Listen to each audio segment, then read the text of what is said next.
Help us keep the Product Porch lights on by giving at patreon.com/theproductporch. Please review the podcast on your favorite platform. Your reviews help new listeners discover us. Thanks. Are you the cheerleader for the best case plan? Or are you a product manager who's telling the truth about what should be done and what will happen? There were nervous giggles in the room at that particular moment.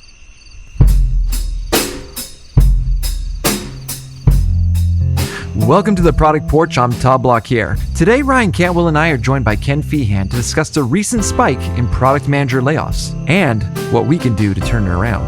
Now settle in, folks, because on the Product Porch, every topic is a product topic.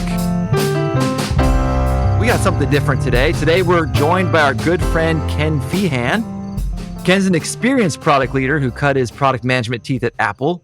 He's led multiple product and marketing groups throughout his career, most recently at Product Side, which is where, coincidentally, we all met each other. Exactly. And I have to mention this. He architected a playbook that I currently use in my role as head of product. So I'm very grateful for Ken. Ryan, what is your favorite Kenism? Oh, boy. Are you ready, Ken? My favorite one. I am. I'm a little worried, but yeah, I'm ready. By far, be a truth teller. I didn't have one printed, although I'm regretting it. I still need to do it. I had a t-shirt made with your likeness on it that says "Be a Truth Teller" by Ken Feehan. Hey, can we talk more about the truth teller thing? You know, the truth teller is a handle, but there's a bunch of stuff behind it. Can we talk a little bit more about it, what it means to you and what it means to me? Well, Ken, you tell us. What does it mean to you? Well, so I found myself, the first time I used it, I was out on a gig. I was in front of 20 really interesting product managers building work in a healthcare mid-sized company. And we got to the point where one of the teams presented the roadmap to the executives. And I got the impression that they were kind of like crossing their fingers and presenting something that they hoped would happen. Mm-hmm. And I kind of stopped everybody. And I said, I said, are you the cheerleader for the best case plan? Or are you a product manager who's telling the truth about what should be done and what will happen? What happened was it was obvious that they were the cheerleaders for a plan that was the best case scenario. And I just stopped. I looked at the executives. I looked at the product managers. I looked at everybody inside the room. And I said, you know, if you want to be a really successful product manager, it's not your job to be the cheerleader of the best case plan. But if you can be the product manager at the company who is relied upon to tell the truth, you will have a more successful strategy inside of product managers. And looking at those product managers that have, you know, they've been product managers for 2 or 3 years, all they knew was holding on to the product roadmap for dear life, hoping that it came through. Yeah, I love that so much. It resonates with me today. So today I'm making updates to a product roadmap. We just finished our leadership summit this last week. So I'm going through this product roadmap and I'm showing my wife this thing. I often do it. It's really, really because I love being patted on the head. I love when she's like, good, Todd, you did a good job. And I'm like, yay. So I'm showing my wife. Of all people, she's the one that looks at it and goes, that seems like a lot. And I'm like, you're right. This is unrealistic. In fact, I think I should put a dot over here that says, and this is where Todd dies, because that's probably what's going to happen at the end of that quarter. So I changed it. And again, it's that truth telling where you get to be honest with yourself and say, are we really capable of doing this? Did we just make a plan for ourselves? It's impossible. One more thing that I looked at, I looked at the executives and I said, okay, do you want a product manager that is holding together, you know, the plan, or do you want somebody who's telling you what's really going on here? And the executives didn't miss a beat. They said, no, we want people that are telling us the truth. Yeah, as I'm listening to all of this, it's making me think of a saying a mentor once told me: frustration is born from misaligned expectations. Exactly. So Ken, welcome to the Product Porch. I'm really excited about, you have something you wanted to talk about. So I'm going through transition. I'm looking to do more coaching and consulting with individual contributors. To make a long story short, I look around. I live here in the San Francisco Bay Area, and I've got product managers all over the country. And over the past 6 or 7 months, I've seen several of them get laid off in big waves of layoffs to see what's going on here. The one thing that I wanted to talk about here in the product porch today is that what can I do as a 2-year product manager, as a 5-year product manager, in order to get my job done and to inch along the culture of product management at my company so that we become more valuable, so that we become a little bit harder to ignore. And it's just a funny situation of is I've gone into a lot of organizations and I say, okay, this is what you have to do. You have to do A, B, and C. Stop doing these 6 things and do these 3 things. And that's a lot of change, and that's hard, and that requires change from the top down. But what I want to focus on is my God, there's tens of thousands of product managers out there that I want to encourage and I want to talk to about the little things that you can do today and tomorrow and next week in order to up the effectiveness of product manager, to up the effectiveness as you, the product manager.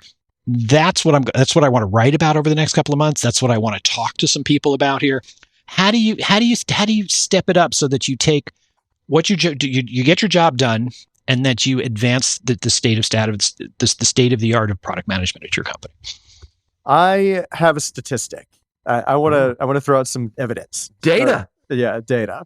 So, and this one is thanks to Product Side, but this one comes from like the annual survey that they do, benchmark report, and that is 60%, 60% of executives report only partially understanding the value product managers offer their companies. Correct. Ooh. Correct. That hurts. That does hurt. So think about, let's just talk about the things we can do. What can you do to help executives understand the value you provide? And I think the first thing is aligning expectations. I mentioned expectations before. You need to start advocating for the role. Like, you have to tell people, this is what I do. This is the value I'm trying to create. Like, for both the company and the customer, and how those things connect together. And that simple act alone, developing that understanding in your own mind and then communicating it, you're just going to get sharper, sharper in telling stories, articulating outcomes, and showing the value that you create for both of those people, the user that you serve and the business that you also serve. Yeah, exactly. Hey, let's rattle off a couple of things that people can do in order to make themselves more valuable. I'm going to go first. The first thing is, and I've done this both as an individual contributor and as a manager of people, and that is as an individual contributor, I want you to go into your one-on-ones with an agenda. What do you want to talk about inside of your one-on-one? This isn't, the project's late or the project's under pressure. The question is, hey, I want to think over the horizon. What's the 2.0 version of this product going to be? Or what are the business goals for next year? I want to encourage people who come on the product porch to think in terms of how they utilize the one-on-ones that they have with their boss strategically in order to potentially think more strategically, do more strategic work. That's my idea. Who's got another one? Ken, mine is very closely aligned with yours. And it was, I think the first thing, it may be a little simpler than what you were thinking. Sit down in your one-on-one, and instead of giving your boss project updates, simply ask, what goal are you working to achieve? How can I help you do it? It's so beautiful. We're on exactly the same. I think you just articulated it a lot better than I did, Ryan. I think. Well, the sad part is I feel like Ryan is a bridge between what you said and what I was going to say. And I'm like, what is going on here? So what I was going to say was, and I'll say this, Ken, I've seen you in action. You're very good at this. What I was going to say is, I like taking the customer interview and applying it to my stakeholders. Because you talked about this, 60% don't know the value of product management. So what I do is I go to, hey, Mrs. VP of marketing, what are you trying to accomplish? What's meaningful to you? What's your goal? And I try to do it in a very casual way. They don't know I'm interviewing them, but I try to interview them. And then I try to do that with each of them, and a picture begins to form, right? Because now whatever my vision is or whatever I think is right for the product is only going to be successful if it also does those things for those individuals. Yeah, exactly. Exactly. Let's keep going. I love this game. Exactly. This is a fun game, Ken. Okay. Here's the next thing. The next thing that I throw out is a simple thing that you can do as a product manager in order to up your game and to make yourself more invaluable is do a customer interview via Zoom or Teams a week. Spend 20 minutes talking to a target customer, a customer that came to the website and didn't see what they wanted. Spend 20 minutes a week speaking to one customer. And why? Can I ask why? I think I know why, but I'd love to hear why you say that, Ken. Because you want to understand the problem. You want to understand what job do they want to hire you to do to make it easy for them. The credibility that you would have if you go to the next staff meeting, if you go to the next meeting with the executives and say, not, I think we should make it blue, but I spoke to a customer and they didn't like it pink, orange, and red. Right. Is going to make you more invaluable. It's going to make you different. It's going to make you be perceived as a customer, as a person who is a customer advocate. See what's going on here.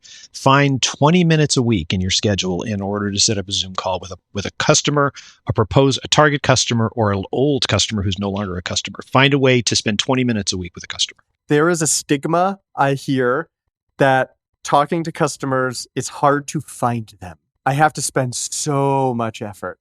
It's not that hard. It's not. You would be surprised how easy it can be. Oftentimes, the challenge actually comes from internal barriers. Yes. That the company places up. It's Correct. not really. But I will say this: I am surprised. I can't tell you how many times I learned this over and over again in my product management career. Exactly what you're saying, Ken. You get some information, you go into a meeting and you share. I'm new to this company. I'm new to this organization, to this domain or whatever. And then I say, well, I was just talking to a customer and I learned something, and everyone's eyes light up. And I'm thinking I probably learned something everyone knows. And then as soon as I say it, it's like I just gave the room gold. Right. It's amazing. Yeah, because the kind of what I'm building now upon what Ken was saying, and saying as a product manager, what you can do is define who are we serving, and make sure you're bringing that to every conversation. Like, that's value. Like you're saying, Todd, that gold, like, people eat it up. Like, that's what we do. That's the value we bring. If we can have those conversations, and that's the fuel for our value. Like that. Imagine if you developed the reputation with the executives that you're the product manager that speaks to customers. Right. I'm going to throw one out here. And honestly, you could take this principle and apply it in multiple ways. I'm sure you guys will think of other ones, but let me start with the first. So you can't, just like in a product, you can't expect your buyers and users to know what you're doing for them. Correct. If you don't tell them. So as a product manager, one thing I believe in is, I'll tell a short story to exemplify this point, is let people know what you're doing. So at one company, we had started running experiments. It was a company that did not do experiments. And we started doing it on our own. Product management in the grooves, we're going to do this even though no one knows how to do it. And we learned something was wrong. And that was an opportunity. So we took that opportunity. I went up to the muckety mucks and I said, we learned, actually what I started with was, we just saved the company money because we were going to build this, but we learned we shouldn't. And this is why. And I gave the information and everyone was excited. So excited that the VP of product at that company took it, put out a memo so everyone would know. But that's the thing. Like no one would have known that any of that happened if I just updated my roadmap and moved on. Mm-hmm. And so like, you got to say it. You got to say, we learned something, and let everyone know these awesome ways you're saving the company money or making the company money. I think that's great. That's really close to what my next issue was on my list here. And that is do brown bag lunches in the company. Have a product manager brown bag lunch once a month. The first month, do a demonstration of your product for anybody at the company that wants to see. The second month, talk about a customer profile for a buyer.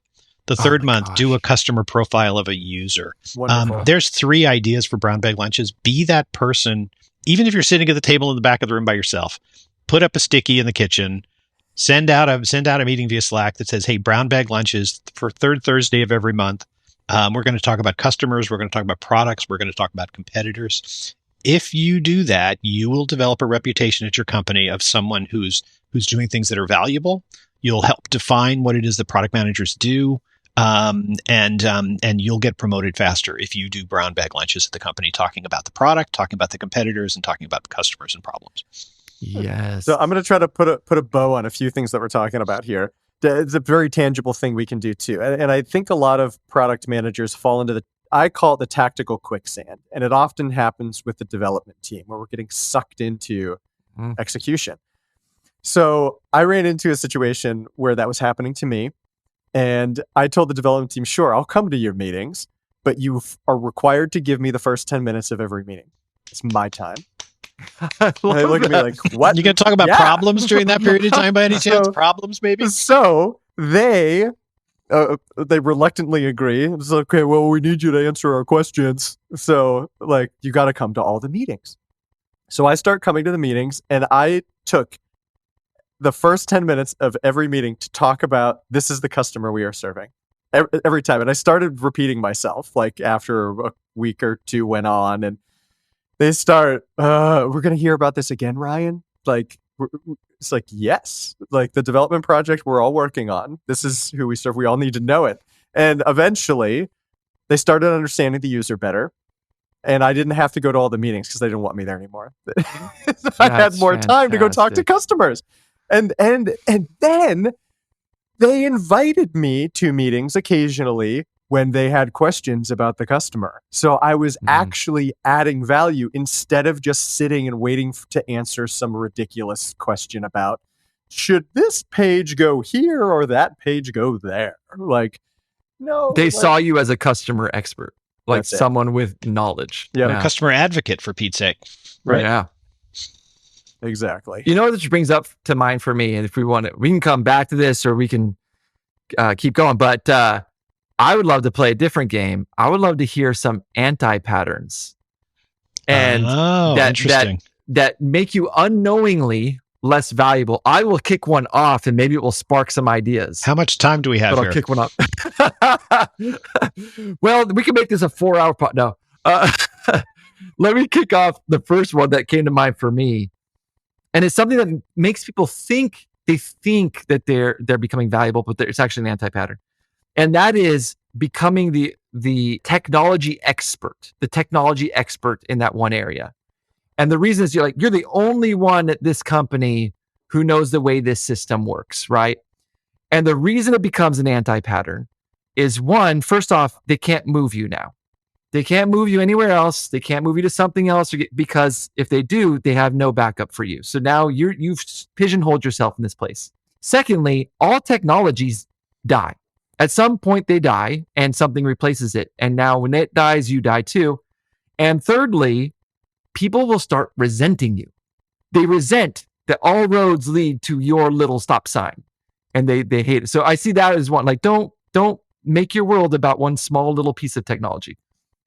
Or be the demo king. Make sure that you share that. Make sure that you share it so that other people can potentially demo your particular product. Yeah. It is so close to what you're talking about, Todd.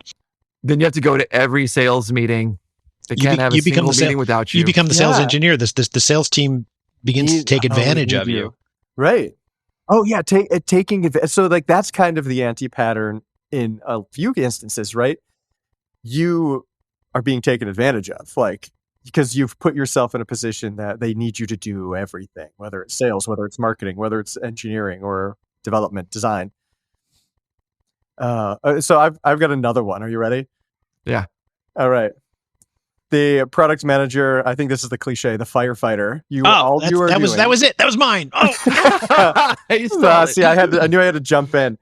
So you're just running around like with your hose, putting out fire after fire, and all that's doing, it's like the holes in the bucket. You're just plugging one for another to spring. Like you have to kind of really make a conscious effort of breaking yourself away from that. Like you've got to look out for those things, and a simple tactic to do that. And don't go overboard, certainly on this, but like keep track, like write down how much time am I truly spending on the strategic activities or the firefighting activities, and you're going to start to get a feel and a sense, and you can, like, why not share that with your boss to say, should I be spending my time on these things?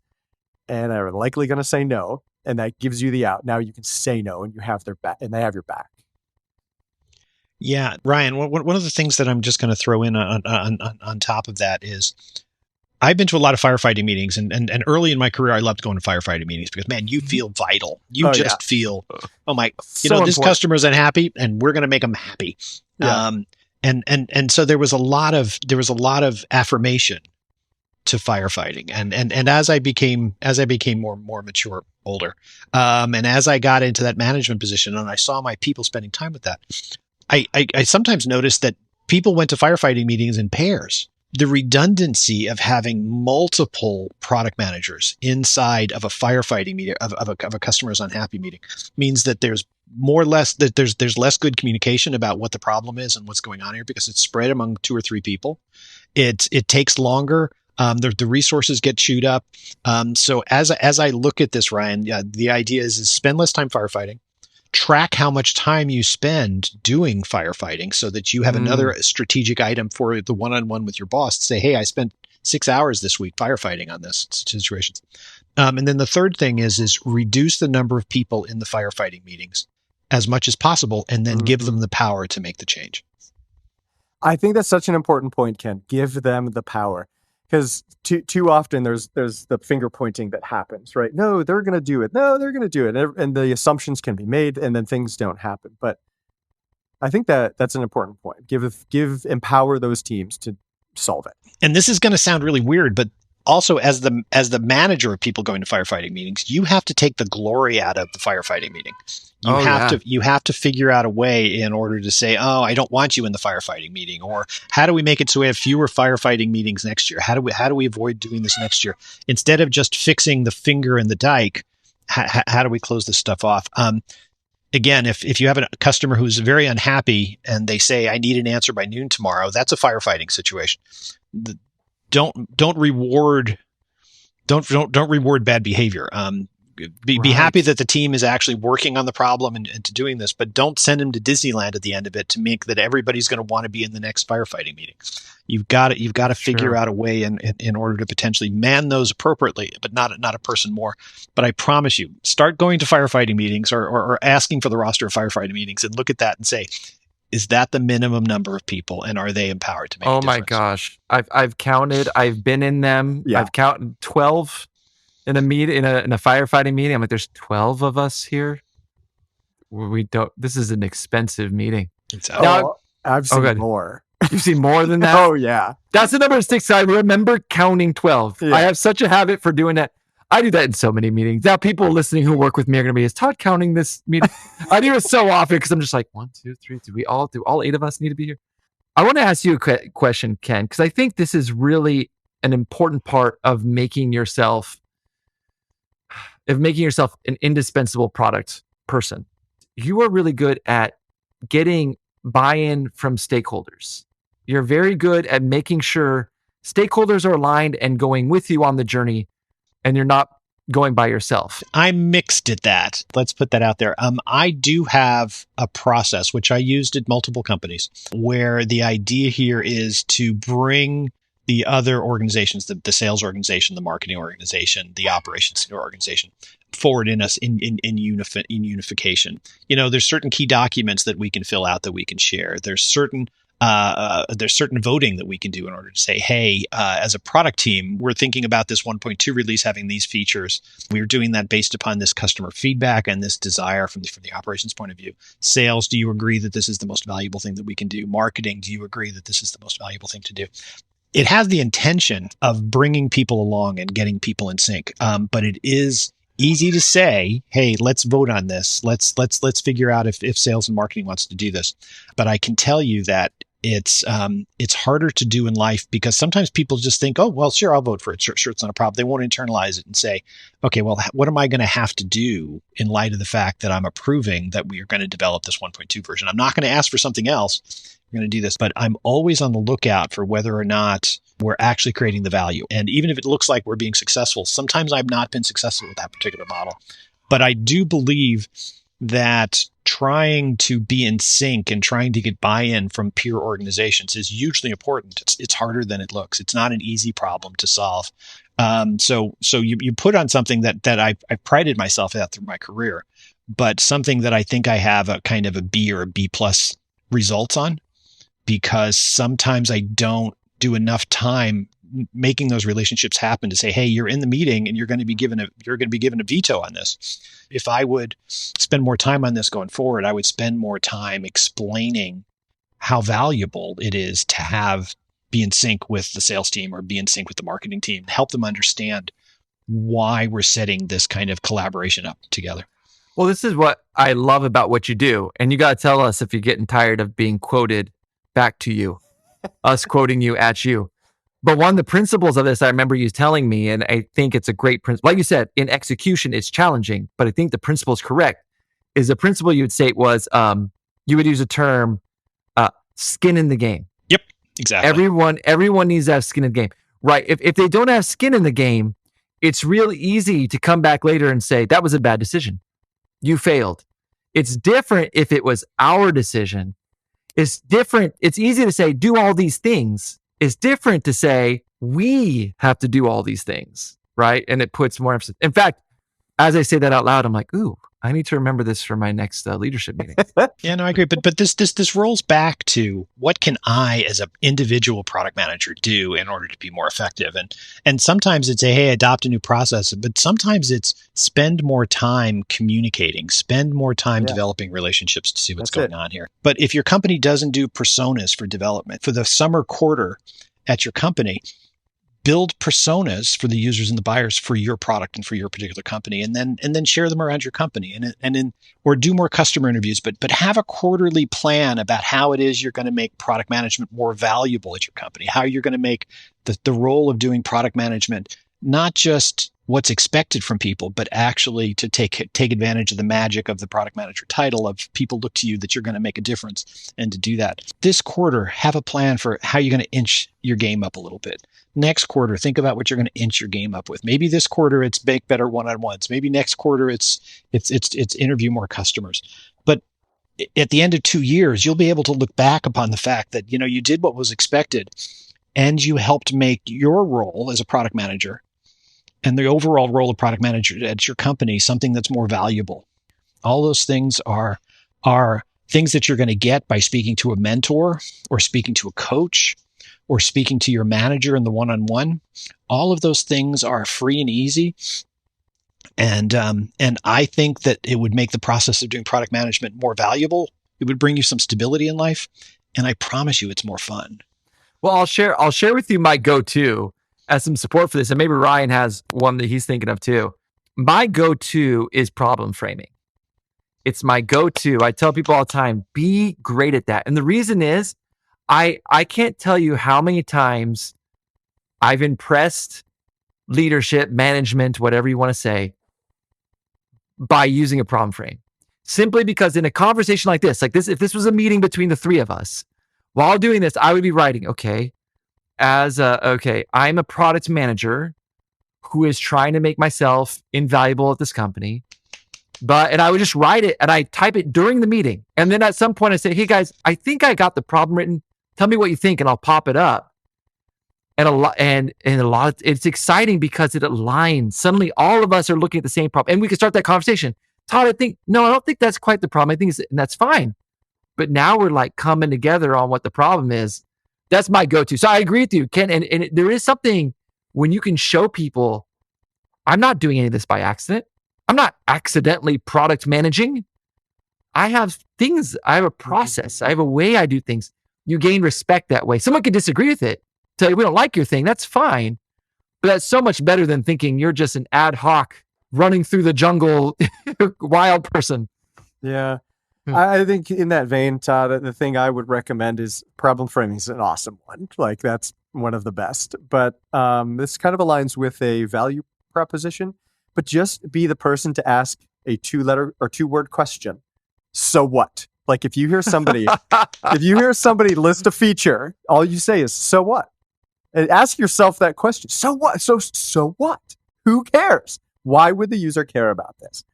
What do we think? Do we know that user well? Who's it for? Why do they care? Write that benefit down. If we can start speaking in that language, we're going to get so much better. And everybody around us will too. Like, kind of like your problem framing. We find that pattern of, let's speak in the language they care about, not the language we care about. And that adds value. Hey, Todd, where can somebody get a problem frame from? Give them a resource. You don't have to go the obvious place. I mean, you can Google this, right? You could always Google this. It's funny because the one that you would find from product side is one that we developed together. So I believe in it. It's the one that I use naturally in my head. The three of us made it together. Like, yes, it's the one that comes out of my mouth when I start speaking. So I'm a big fan of that one. Yeah. We've been quoting you back to yourself all episode, but I'm going to quote both you and Todd. Look at this. I'm hitting a double. So wow. We've been talking about the role, the person, and the job, like the responsibility of a product manager. I want to talk about the person behind the title, behind it. So, okay, Todd, you look quizzical. Here's where I'm going with this. So, Ken, you call it magic beans. Todd, yes. You call it spikes. So the person, we as a person, have our individual strengths and weaknesses. And all of these things that we've been talking about, there's no one way to do it.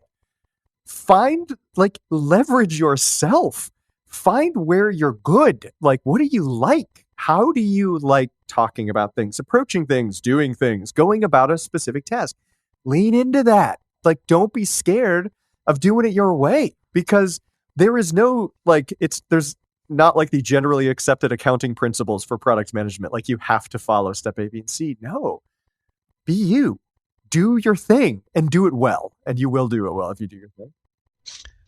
I agree. Okay, so I'm going to tell one Apple story. Okay, I don't know that you guys have heard this one. So my Apple story is I was hired at Apple to eventually work for a guy named Charlie Oppenheimer. Charlie's gone on to be a very successful CEO and entrepreneur here in the Bay Area. But Charlie, when I was this was my first product manager job. This was a long time ago. Charlie said, "Hey, okay, we're going to hire you, and we're going to give you 1.5 jobs." And it's just like, well. Wait, what do you mean you're going to give me 1.5 jobs? And he says, well, we do that for every product manager that comes on board here. We just give them more stuff than they can possibly do. And he says, but over the course of 90 days, we're going to quickly find out the things that you want to do, because you're going to do those first. And the things that you don't want to do are going to get left off the list. And so Charlie naturally encouraged me to aspire to do the things that I had a personal interest in, that I wanted to see moved ahead, and to carve it through. And he encouraged me to follow my beans. I love that. And the funny thing is that he expected that some things were going to fall to the floor, and the things that fell to the floor got picked up, put inside another job description, and they hired another product manager for it. And somebody else picked up that. So cute Apple story. I think Google does the same thing. They throw you at something. They see what you aspire to. They see what you do here, because they want you to be working on something that's focused on your passion. So follow your passion. Give people too much of a job and find out what they aspire to. And when they do that, reward them. Take the stuff that they don't want to do off the list, package it up. Yeah, I love that so much. Thank you, Charlie. So you started this, Ken, by talking about all the open for work banners, right? That we see, and we hear about these layoffs. We hear about 60% don't know the value of product management. What got us here? Why are we here? If we were to do a retro, if I recall correctly, 2 or 3 years ago, I could not go a week without recruiter emails. Mm-hmm. Could not make it through a week without recruiter emails. We could talk about the economy. I'd rather not that be the focus of the conversation, but really, is that it? Or what let's do a retro. What got us here? Why are we here? That's not it. Ryan, do you have any thoughts? So I do. I mean, I feel strongly it's a collection of things, and I'm going to do my best to be succinct about this. So I found another statistic. I'm going to be the stats guy in this conversation. over the last 6 years, 500,000 product management jobs have been added to the United States. Ooh, whoa. That's Is nuts. that- That's bonkers. a bigger number than I thought existed as product managers. Correct. Yes, me too. So then the pandemic comes, remote work starts, product managers and the tech sector starts booming. Like, wow, we need even more. So product management hiring just goes hog wild. And we're seeing this contraction happening. And certainly there are economic factors that, businesses are influenced by. We're aware of those, of inflation and interest and all those other things. But I think there's kind of a right sizing happening within, and like there was like lots of people wanted to be product managers too, right? So you had like lots of people coming in, and I've seen even like Reddit threads. I even read an article in preparation for this episode that was titled, "Don't be a product manager." Like, don't become a product manager. Like, straight up. That was the headline. This is why you shouldn't do it. So there's these all the anti-patterns we talked about, I think, are contributing to some of this like concept of, well, maybe shouldn't do that. I don't want to do that. They're going to get laid off. My value's not going to be seen for any one or more of those reasons. So first of all, I do think there was a lot of hiring. I do think that was the case. But I wonder, and maybe this is a different Product Porch episode. But I wonder, when I go into a company as an accounting director or as an accounting manager, there's certain expectations about what it is we're going to do. General accounting principles. There's certain things that I know what it is that I'm going to do. If I go in as an agile Scrum team leader, I know exactly what it is that I'm expected to do, and so do the people that are doing the hiring. I wonder whether the product manager title doesn't have enough meat around it in order to allow people to say, this is what I do and this is what I don't do. Yeah. Which means expectations are not aligned, which means we can work it through. I see a lot of organizations, and again, as a consultant for much of the past 10 years, I see a lot of organizations where product manager is more of a mishmash than it is of a articulated, we are the advocate for the customer and we're the place where we align the roadmap to business outcomes. I see very few companies who articulate the role of product management the way that I just did in 2 sentences. And a lot of people say, well, we fight the fires and we go to meetings and we build roadmaps with engineers. You guys prompted 2 thoughts there for me. One is what you just said, Ken, made me think something. I don't know that there's any other domain at a company, at an enterprise, at a business or whatever that allows other functions to define its role more than product management. Correct. Absolutely. Product management often doesn't define product management. Ryan shared the stat, 60% don't even know the value.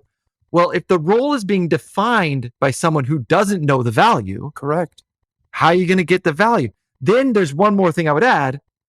I don't know what your product management training was like, but I did have a fantastic, I have to say this, by my first my manager, when I was a product manager, was a fantastic product manager. But my training was mostly throw Todd in the pool. Let's see how well Todd swims. That was, and most people, that's their experience, right? So that's not how they do it with software engineers. That's not how they do it even with salespeople. It's not how they do it with finance people, but it happens too often with us. So if you find yourself in the pool, how are you going to pull yourself up? How are you going to help make it so that people look at this and go, oh, he can articulate the customer problem, or she is really good at understanding what's going on with the competition. Make it so that people label you as something that you do that's really great and valuable. So I think this is a good transition into our takeaways. So before we go to our takeaways from this has been a fun conversation. Ken, everyone knows where they can find us because we tell them all the time. If someone wanted to continue a conversation with you after this, where do they find you? I think that's terrific. I am in transition, but the easiest way to get a hold of me is through LinkedIn. My first name is Ken. My last name is Feehan, F as in Frank, E-E-H-A-N. I'm Ken Feehan at LinkedIn. I would love to speak to some product managers that are looking to stretch themselves, looking to make themselves a little bit more invaluable to the company. I'm doing some research on this. I'll be doing some writing on this. I would love to get in touch with some people about this one. LinkedIn is the best way to potentially do that. And I would love to talk to a couple of people who maybe have been through a layoff or maybe just got hired and they're worried about how do I make myself so secure inside this position that worked out here. I would love to speak to some people about that one. Ken Feehan on LinkedIn. That's great. All right, let's kick off our takeaways. Ryan, why don't you start? All right. So this has been a great conversation. There's a lot here. I'm having trouble trying to find the one thing, but I think if I were to put my finger on something, it's really, you can't not define your own role. Like you have to advocate for yourself. Like you have to tell others what it is you do. Because otherwise, like when you were talking about product management, it's not, Todd, you were talking about like no other role, like in product management. And it's mysterious. Like it's mysterious. Dispel the myth. Like just Ken, another Kenism, name it to tame it. Ready? See, I got another one in. Oh my God. Yeah. It's true. All right, Ken, do you have one takeaway from this convo? Just my takeaway is an articulation of what we've been talking about, which is as a product manager at the beginning half of my career, if I could go back and do it again, I would be wanting to fit in, wanting to do the job that people expect me to do. I would want to publish the meeting minutes. I would want to have the roadmap done on time. I would want to attend the firefighting meetings that they asked me to do. As a person talking to my younger self, I would want to say, do an excellent job of the things that you're expected for. And I would ask you to potentially help advance your job and advance the role of product management quarter by quarter by upping the expectations, upping the antes just a little bit. And maybe that's brown bag lunches. Maybe that's a culture of sharing conversations about an empathy interview that you did with people or showing a persona. Don't be content just doing the product management job at the company that you want to do here. Help advance the role of product management at your company so that it becomes more valuable. That's job security. That's getting promoted. That's getting the recognition. It's the whole ball of wax. Don't just do the job that's expected of you. Do a little secret sauce on top. Mm-hmm. I love that. Well, one of my big takeaways from this conversation, everything we're saying, it's very thoughtful. So my takeaway is be thoughtful about what you're doing. Great. You can't accidentally do anything. If you just wake up, open up your calendar and let your calendar drive you, you're going to end up in a place you don't want to be. Exactly. Yeah. Isn't that funny though? Isn't that weird though? Think yes. about how illogical that is. If you just do the job that's expected, you're not going to get promoted. You're not going to get the big thing. It's just so weird to think about. Yep. So, thank you guys. This was a lot of fun. I loved it. This was great. Absolutely. It's great seeing you. And Ken, I hope this isn't the last time we have you on the porch. I hope not too. I got more stuff to say. Okay, great. All right, I'll see you all later. See you later. Chat with you again. Thank you.